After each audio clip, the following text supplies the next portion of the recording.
just going to define what the Group X business model is. Basically, it's all about getting people into a group exercise class. It's not about getting people necessarily fit. A lot of the time, it narrows down the ability.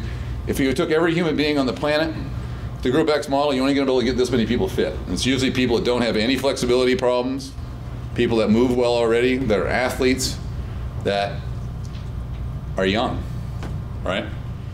Why doesn't it work? It's too complex. At the end of the day, it is too hard. CrossFit's too hard to be done in a Group X model. It violates the core coaching principle of how are you going to teach gymnastics, sprinting, rowing, Olympic lifting, and all the other stuff with 20 people in front of you, with 10 people in front of you. And they're in different states of affairs and you don't know them. You don't know who they are. You don't know anything about their psychology, your medical history, what's broken and what's not. You're just showing up and you're training them. It's ludicrous. It violates the core training principle we were taught from day one. This is the first thing I learned when I showed up in Santa Cruz. We're putting people straight in here in the first day. There's no education on this first, right? This is why Moose Cock doesn't work. It violates the core training principle. Most people are getting intensity right away. The number one knock on all your competitors is what? Consistency. What happens when you do that? You break. Injury. Core coaching principle. I can show you, we've got in the journal from the early days, there's countless amounts of them. Dave's got another one that said, I am a professional, right? Professional training, if you do read any one of these articles in the journal, scaled professional training, virtuosity, you need to learn to train people one-on-one first. If you don't know how to train people one-on-one first, you're just running a group exercise class. You're not going to be able to coach people in that class. If you personally trained all of those people first, every one of them, and then you put them all together, then you could train that class, right? That's what Greg did. Greg was one of the best personal trainers in the world. He was full, because all these hours are full. What do you do when all your hours are full? Put them together. Put the people together. So if I got to work 5, 6, 7, 8, and 9 in a row, right? One person each. What if I put 2 together? And now I'm working 3 hours. That's where it came from. But he didn't take brand new people and just shove them into a group class.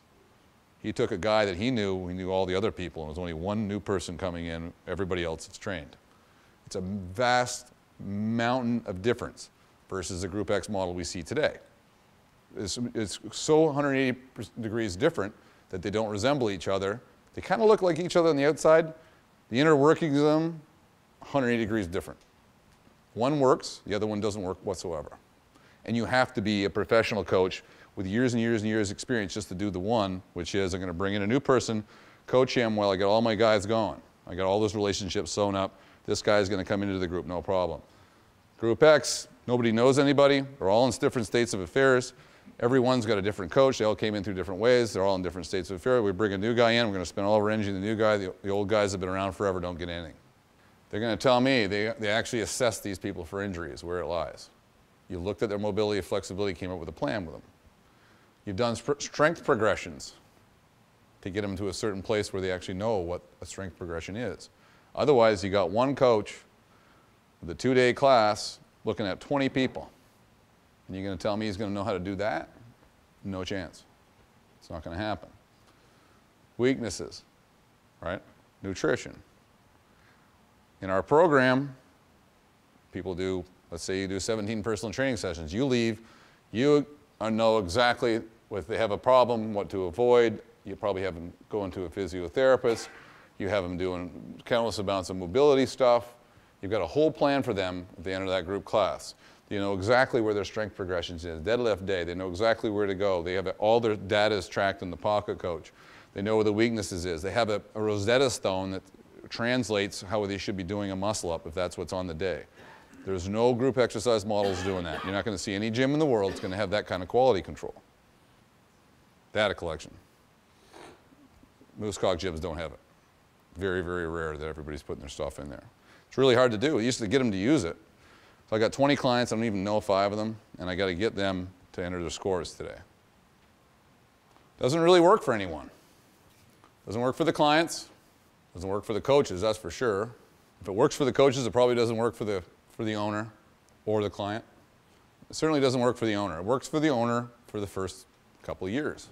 And then if you have really low expectations, it can work for you for life. If you want to professionalize the fitness industry, you have no chance with that model. It won't work.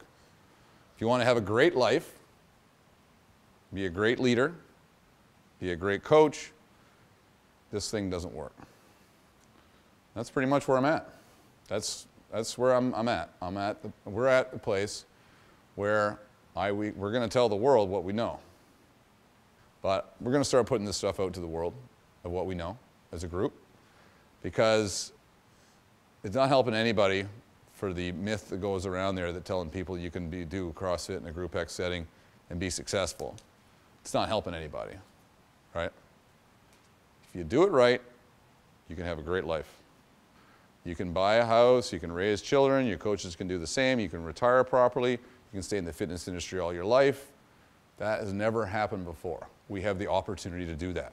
All you here have an opportunity to become leaders in this whole movement, leaders in your community, leaders for your people, and make a tremendous difference in the world. It is something that's needed in our world, right? I want the person who's probably never done fitness. It changed their life, transform their lives, right?